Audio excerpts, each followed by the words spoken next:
Hello વિદ્યાર્થી મિત્રો, આપણે 7.22 નો એક્ઝામ્પલ જોઈએ. BrCl2 માંથી Br2 ને Cl2 બંને બનશે. 500 કેલ્વિનમાં મને કેસી આપી દીધું છે. શરૂઆતમાં BrCl ની સાંદ્રતા તમને આપી છે 3.3 × 10⁻³ ત્યારે સ્વાભાવિક છે કે નિપજવું નહીં બની એટલે નિપજવું નથી.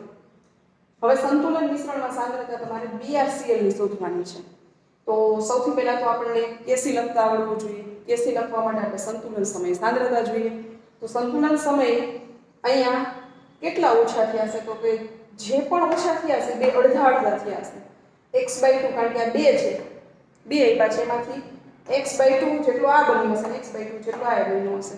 તો ટોટલ કેટલા ઓછા થયા છે? x મીન્સ અહીંયા જે લખીએ છીએ એના કરતાં અહીં ડબલ હોય.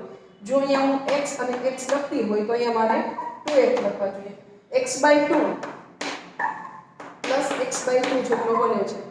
ઓકે, આ નિપજોની અંદર બને છે એટલે આને સરવાળો લઈએ તો 2 થશે, લસા લઈએ તો સોરી, અને x + x એટલે 2x થશે. 2x ભાગ્યા x 2 એટલે કેન્સલ થઈ જશે x જેટલા, એટલે આમાંથી x જેટલા ઓછા થયા છે. બેયનો સરવાળો જેટલા ઓછા થયા છે. Okay, simple. બેયનો જે સરવાળો છે એટલે x/2 + x/2 લસા લઈએ એટલે 2 ઉપર x + x એટલે 2x ભાગ્યા 2 એટલે x કેન્સલ એટલે x જેટલા ત્યાં ઓછા થયા છે. ઓકે, આટલી સાંદ્રતા ઓછી થઈ છે. હવે સિમ્પલી કેસી નું સૂત્ર આપણે મૂકી લઈએ તો કેસી બરાબર Br2 ની સાંદ્રતા અને Cl2 ની સાંદ્રતા છેદમાં BrCl ની સાંદ્રતાનો વર્ગ કરશું. અહીંયા આની સાંદ્રતા x/2 અને x/2 છેદમાં આ 3.3 × 10⁻³ -x અને એનો વર્ગ, અને અહીંયા કેસીની કિંમત તમને આપી દીધી છે 32. હવે આપણે જો આને લખીએ તો કેવી રીતે લખી શકાય? તો કે આનો વર્ગ છે x/2 એનો વર્ગ છે અને અહીંયા નીચે પણ વર્ગ છે 3.3 × 10⁻³ -x આખા ઇક્વલ ટુ 32 છે. વર્ગ કાઢવો હોય તો સામેની બાજુ વર્ગમૂળ દેશું એટલે આપણે આમ લખી શકીએ √32 = x/2. 2 ને સીધા છેદમાં લખી શકાય તો આમ થશે x ના છેદમાં 2 3.3 × 10⁻³ -x. 32 નું વર્ગમૂળ તો 32 છે 25 અને 36 વચ્ચે આવે છે. જો 25 હોત તો એનું વર્ગમૂળ 5 થાય અને 36 હોત તો 6 થાય. એટલે 25 કરતા મોટો છે, 36 કરતા નાનો છે એટલે 5.656 આનું વર્ગમૂળ x છેદમાં આનો ગુણાકાર કરો તો 6.6 × 10⁻³ અને અહીંયા -2x. હવે આને આની સાથે ગુણો એટલે 5.656 × 6.6 × 10⁻³. ઓકે, માઈનસ 5 × 10 અને 11 પોઈન્ટ સમથિંગ આવશે તો કેટલા આવે છે? તો કે 11.312 x બરાબર x. આ માઈનસ છે ને આ બાજુ લઈ જાઓ એટલે પ્લસ થઈ જશે. તો આ તરફનો જે ગુણાકાર છે એમાં ઘાત કાઢી નાખો તો એ આવશે 0.0373. અહીંયા આવશે 0.0373. ઘાત છે એ કાઢી નાખવાનું છે. ઓકે, અહીંયા આવશે અને આને આ બાજુ લઈ જાઓ એટલે x + 11.3x. હવે આગળ કરીએ તો 0.0373 = 12.3x. તો x શોધવો હોય તો x ને સૂત્રનો કરતા બનાવો અને 0.0373 ભાગ્યા 12.3 તો x બરાબર લગભગ આપણે જે જવાબ આવે છે એ 0.00302 લગભગ એટલો આવે છે. એક જ સેકન્ડ આપણે જોઈ લઈએ. 0.00304 જેટલો આવે છે x બરાબર. ઓકે, હવે આગળ જોઈએ. એક જ મિનિટ, અહીંયા સોરી 10 હજી પણ વધારે આવે છે અને 303 આવે છે. ઓકે, હવે આપણે x નથી શોધવાનું. આપણને એમ કીધું છે કે સંતુલન મિશ્રણમાં BrCl2 ની સાંદ્રતા આપી છે. આની સાંદ્રતા અહીંયા આવશે આપણે. ઓકે, તો આને પાછું કાઢી નાખીએ આપણે. હવે આ સંતુલન આ એની સાંદ્રતા છે તો 3.3 × 10⁻³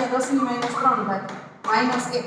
ઓકે, ઇક્વલ ટુ આપણે જોઈએ છે આ 3 કાઢવા હોય મારે, અથવા તો આને હું એમ નામ રાખું x ની કિંમત મૂકું 3.3 × 10⁻³. હવે આને હું પોઈન્ટમાં ફેરવી દઉં તો x બરાબર શું થશે? તો તો કે ત્રણ આંકડા માઇનસમાં લઈ જવા છે 1 2 ને 3 0.303 ગુણ્યા 10 ની -3 છે. ઓકે, અહીંયા હું લખું 0.303 ગુણ્યા 10 ની -3 ઘાત. 10 ની 3 ઘાત છે કોમન નીચે જશે એટલે 3.3 માઈનસ 0.303 ગુણ્યા 10 ની -3 ઘાત. હવે 3.3 માંથી જો 0.303 તમે જો બાદ કરશો તો આવશે 2.68 ગુણ્યા 10 ની -3 ઘાત. આ આપણી સંતુલન સમયે સાંદ્રતા આવશે. સોરી 2.99 એટલે લગભગ આ એપ્રોક્સિમેટલી 3 ગુણ્યા 10 ની -3 ઘાત જેટલી થઈ જશે. ઘટીને આમાંથી 3.3 છે એ ઘટી જશે, સિમ્પલ ખબર પડી જાય. 3.3 માંથી આટલા નીકળે એટલે 2.99 અથવા તો 3 ગુણ્યા 10 ની -3 ઘાત છે એ આપણો જવાબ આવશે. નેક્સ્ટ એક્ઝામ્પલ 1127 કેલ્વિન તાપમાને એક વાતાવરણ દબાણે કાર્બન અને કાર્બન મોનોક્સાઇડનું મિશ્રણ ઘન કાર્બન સાથે દળથી ઘન કાર્બન કેટલો છે તો 90.55% સાથે કાર્બન મોનોક્સાઇડ છે એની સાથે સંતુલનમાં છે. તો કેસી શોધવાનું છે. હવે કેસી ક્યારે મળી શકે તો કે જો તમારી પાસે સાંદ્રતાઓ હોય તો. અહીંયા તો તમને વાયુ અવસ્થામાં પાસે એટલે શું મળી શકે તો કે કેપી મળી શકે. કેપી લખો તો શું થાય પી અહીંયા વાયુમય છે કાર્બન મોનોક્સાઇડ એનો વર્ગ કાર્બન 2 પ્રતિક્રિયા ગુણક છે છેદમાં PCO2. આ તો ઘન છે એટલે એનું તો દબાણ છે આપણે ન ગણીએ કારણ કે વિસમાન સંતુલન થઈ ગયું. વિસમાન સંતુલનની અંદર ઘન પદાર્થો સિદ્ધ હોય તો આપણે એને અચળ લઈ લઈએ છીએ. હવે આ તો એનું આંશિક દબાણ થયું. આંશિક દબાણ કેવી રીતે શોધવું? તમને તો અહીંયા દળ આપ્યું છે તો સૌથી પહેલા આપણે આંશિક દબાણ શોધવા માટે આપણું જે પાંચમું ચેપ્ટર જે છે દ્રવ્યની અવસ્થાઓ ત્યાં ડાલ્ટનનો આંશિક દબાણનો નિયમ છે. આ ડાલ્ટનનો આંશિક દબાણનો નિયમ છે એમાં ફોર એક્ઝામ્પલ જો મારે CO નું આંશિક દબાણ જોતું હોય તો મારે શું કરવું પડે તો કે મને CO ના કુલ મોલ ખબર હોવી જોઈએ. CO ના મોલ ખબર હોવા જોઈએ, મોલ અંશ સોરી, અને કુલ દબાણ T ટોટલ ખબર હોવી જોઈએ. ડાલ્ટનનો આંશિક દબાણનો નિયમ એમાં છેલ્લે આ ઇક્વેશન છે. જો મારે આનું આંશિક દબાણ જોઈતું હોય તો કુલ દબાણ મને ખબર હોવી જોઈએ અને એના મોલ અંશ ખબર હોવા જોઈએ. મોલ અંશ કેવી રીતે આવે તો મોલ અંશ આપણે પહેલા ચેપ્ટરમાં ભણી ગયા. કોઈ એક ઘટકના મોલ છેદમાં કુલ મોલ. મોલ અંશ આના જોવા હોય તો આ કોઈ એક ઘટકના મોલ સોરી NCO છેદમાં N ટોટલ કુલ મોલ. તો હવે મોલ ક્યાંથી આવશે તો સૌથી પહેલા તો મોલ જોઈએ. મોલ બરાબર શું થાય વજનના છેદમાં આણ્વીય દળ. ઓકે, એટલે સૌથી પહેલા તો આપણે આ બે માટે જોઈએ છે કે બેયના મોલ જોશું, પછી બેયના મોલનો સરવાળો કરશું એટલે ટોટલ મોલ મળશે, પછી એના મોલ અંશ મળશે. મોલ અંશ અહીંયા મૂકશું, પછી આપણને કોઈ એક ઘટકનું આંશિક દબાણ મળશે અને પછી કુલ મળશે. ઓકે, હવે આપણે દાખલો આપણો શરૂ કરીએ. જો આપણે કાર્બન મોનોક્સાઇડ છે એનું દળ આપ્યું છે. કાર્બન મોનોક્સાઇડનું દળ બરાબર કેટલું છે કે 90.55 ગ્રામ. ઓકે, તો હવે શું કરશું તો કે એના મોલ જોતા હોય તો કાર્બન મોનોક્સાઇડના મોલ બરાબર દળના છેદમાં આણ્વીય દળ અથવા તો વજનના છેદમાં આણ્વીય દળ. ઓકે, તો વજન કેટલું છે 90.55 અને એનું આણ્વીય દળ કેટલું થાય તો કે કાર્બનના 12 અને ઓક્સિજનના 16. 12 ને 16 કેટલા થશે તો કે 28. 12 ને 16 થશે 28. તો આના કાર્બન મોનોક્સાઇડના મોલ કેટલા થશે તો કે 90.55 ભાગ્યા 28 એટલે 3.234 મોલ. આ કાર્બન મોનોક્સાઇડના મળે. હવે આટલો કાર્બન મોનોક્સાઇડ છે તો કાર્બન ડાયોક્સાઇડ કેટલો હોય તો કે CO2 નું વજન બરાબર 100 માંથી આ બાદ કરી નાખો 90.55 એટલે કેટલું હશે તો કે 9.45 ગ્રામ. ઓકે, તો કાર્બન મોનોક્સાઇડના મોલ શોધીએ તો વજનના છેદમાં આણ્વીય દળ. વજન કેટલું છે 9.45. આણ્વીય દળ કેટલું થાય તો કે કાર્બનના 12, એક ઓક્સિજનના 16, બે ઓક્સિજન છે એટલે 16 દુના 32, 32 + 12 એટલે કેટલા થશે 44. તો 9.45 ભાગ્યા 44 એટલે CO2 છે એના તમને મોલ મળશે 9.45 ભાગ્યા 44 કરો એટલે 0.215 મોલ મળશે. ઓકે, એટલે મોલ તમને મળી ગયા છે. હવે કુલ મોલ N ટોટલ બરાબર કેટલા થાય તો કે n ટોટલ બરાબર તમને આના મોલ મળ્યા છે ને આ મોલ મળ્યા છે બંને મોલ મળી ગયા ઇઝ ઇક્વલ ટુ 3234 વત્તા 0.215 એટલે n ટોટલ કેટલા મળે તો કે n ટોટલ બરાબર 5 ને 4 9 1 ને 3 4 2 ને 2 4 અને 3.449 આ કુલ મોલ મળી ગયા હવે આપણે આને કાઢી અને પછી આગળ જઈએ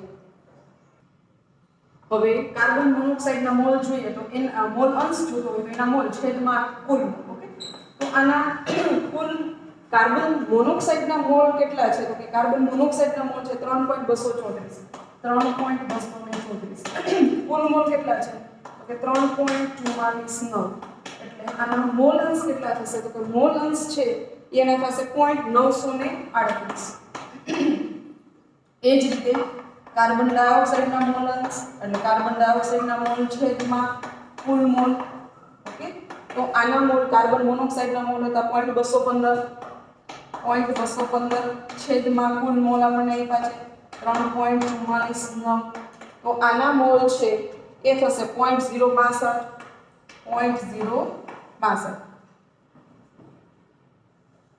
હવે આપણે આંશિક દબાણ શોધવું છે PCO નું તો કાર્બન મોનોક્સાઇડનું આંશિક દબાણ બરાબર શું થાય તો કે કાર્બન મોનોક્સાઇડના મોલ અંશ અને કુલ દબાણ P ટોટલ P ટોટલ એટલે શું તો આ રકમમાં જોવા જવું પડે કુલ કેટલું દબાણ આપ્યું છે એક વાતાવરણ દબાણ આપ્યું છે ઓકે એટલે આ ધ્યાન રાખજો કાર્બન મોનોક્સાઇડના મોલ અંશ કેટલા છે તો કે 0.3938 ગુણ્યા એક વાતાવરણ દબાણ તો કાર્બન મોનોક્સાઇડનું આંશિક દબાણ કેટલું થશે 0.938 atm વાતાવરણનું દબાણ હવે આપણે જોઈએ તો PCO2 જોશું ઓકે તો PCO2 બરાબર શું થશે કાર્બન મોનોક્સાઇડના મોલ અંશ ગુણ્યા એનું કુલ દબાણ P ટોટલ એના મોલ અંશ કેટલા છે તો કે એક CO2 કેટલા આવ્યા 0.062 ગુણ્યા 1 એટલે PCO2 બરાબર 0.062 atm વાતાવરણનું દબાણ હવે આપણે Kp શોધશું ઓકે તો હવે Kp લખીએ હવે આપણે Kp લખીએ તો Kp બરાબર શું થાય તો કે આંશિક દબાણ અને એનો વર્ગ PCO એનો વર્ગ છેદમાં PCO2 ઓકે હવે કાર્બન મોનોક્સાઇડ એટલે આ ઓકે એનો વર્ગ એટલે 0.938 અને એનો વર્ગ છેદમાં 0.062 આ થશે Kp ઓકે તો અહીંયા Kp બરાબર આનો વર્ગ કરો અને એને આના વડે તમે ભાગી નાખો તો આપણને Kp છે એ મળશે 14.19 વાતાવરણના દબાણ જેટલા Kp મળે છે ઓકે હવે તમને રકમમાં શોધવાનો Kc કીધો છે તો Kp Kc નો સંબંધ Kp Kc RT raise to power delta n તો પહેલા ડેલ્ટા n g શોધવો પડે તો ડેલ્ટા n g બરાબર શું છે તો કે વાયુ નિપજના મોલ માઈનસ વાયુ પ્રક્રિયકો આ ઘન છે એટલે આ નહીં ગણાય આ વાયુ છે એટલે ગણાશે એક બાદ કેટલા બનશે 1 Kp તમને મળી ગયું છે Kp બરાબર Kc RT અને 1 ઘાત ઓકે તો Kc શોધવું હોય તો શું કરવું પડશે તો અહીંયા લખું છું તો Kc બરાબર Kp ના છેદમાં RT જાતે કરવાનું છે તમારે Kp અહીંયા મળી ગયું છે તમને 14.19 R એટલે 0.0831 અને ટેમ્પરેચર કેટલું આપ્યું છે તો 1127 Kp છે 14.19 R 0.0831 અને તાપમાન 1127 આ તમારું હોમવર્ક છે ઓકે 25મો એક્ઝામ્પલ જોઈએ બાળકો તો એક સંતુલન પ્રક્રિયા તમને 2 3 આપી છે એમાં કદ છે એનો વધારો કરવામાં આવે છે કદ વધશે એટલે દબાણ ઘટશે અને પાછું દબાણમાં ઘટાડો કર્યો છે દબાણ ઓછું કરી નાખ્યું છે તો હવે નિપજના મોલ વધશે ઘટશે કે સરખા રહેશે નિપજ તરફ શું ફેરફાર થશે કે સરખા રહેશે, મીન્સ બદલાશે નહીં, તમારે કહેવાનું છે. તો પહેલી પ્રક્રિયા છે PCl5 માંથી PCl3 ગેસિયસ ફોર્મમાં અને Cl2 ગેસિયસ ફોર્મમાં. હવે દબાણ જ્યારે ભણ્યા ત્યારે આપણે વાત કરી કે દબાણ વખતે તમારે શું જોવાનું છે, તો કે મોલ જોવાના છે. દબાણ વખતે તમારે મોલ જોવાના છે. તો અહીંયા પ્રક્રિયકના મોલ 1 છે, નિપજના મોલ 1 અને 1 એટલે ટોટલ 1 + 1 = 2 છે. ઓકે, તમે દબાણ ઘટાડશો એટલે મોલ ઘટશે, દબાણ ઘટાડશો એટલે મોલ ઘટી જશે. તો હવે પ્રણાલી શું કરશે? તમે દબાણ ઘટાડ્યું છે, પ્રણાલી દબાણ વધારવાનો પ્રયત્ન કરશે. તમે દબાણ ઘટાડ્યું એટલે પ્રણાલી એનાથી ઉલટું કરે. આ તમે છો અને આ પ્રણાલી છે, આપણે આવું જોઈ ગયા હતા ભણ્યા ત્યારે. ઓકે, તમે દબાણ ઓછું કરો છો એટલે પ્રણાલીને દબાણ વધારવું પડશે. વધારવું હોય તો વધારે મોલ તરફ જવાનું, ઓછા મોલ તરફ તો કે વધારે મોલ તરફ જશે. પ્રણાલીને દબાણ ઘટાડી દીધું છે, પ્રણાલીને મોલ વધારવા છે. તો પ્રક્રિયા છે મોલ કઈ બાજુ વધે? જો આ બાજુ જાઓ તો મોલ ઘટે છે. અહીંયા 1 મોલ છે ને અહીંયા 2 મોલ છે. જો આમ આવો તો 2 માંથી 1 એટલે મોલ ઘટી જાય છે. દબાણ ઘટાડ્યું છે એટલે મોલ ઘટી ગયા છે. તો મોલને વધારવા છે. તો મોલ વધારવા હોય તો કઈ બાજુ જવું પડે? તો એક તરફથી 2 તરફ એટલે નિપજ તરફ જવું પડે તો નિપજના મોલ વધે. એટલે પ્રક્રિયા કઈ દિશામાં જશે? તો કે ભાઈ પુરોગામી દિશામાં જશે. ઓકે, અને નિપજના મોલ વધશે. સેકન્ડ છે એમાં ખાસ ધ્યાન રાખશું, કેલ્શિયમ ઓક્સાઇડ સોલિડ છે, CO2 છે ગેસિયસ ફોર્મમાં છે અને એમાંથી કેલ્શિયમ કાર્બોનેટ બને છે, એ સોલિડ બને છે. કન્ડિશન તો આ જ લાગુ પડશે. અહીંયા શું થશે? તો કે અહીંયા સોલિડ એટલે આના મોલ નહીં ગણવાના, આના ગણવાના. આ સોલિડ એટલે આના મોલ નહીં ગણવાના. દબાણ ઘટાડ્યું એટલે મોલ છે એ ઘટી ગયા. તો મોલ વધારવા હોય તો આ બાજુ 0 મોલ છે, આ બાજુ 1 મોલ છે. એટલે પ્રક્રિયા કઈ દિશામાં જશે? તો કે પુરોગામી દિશામાં જશે. અને નિપજના મોલ શું થશે? તો કે નિપજના મોલ છે વધશે.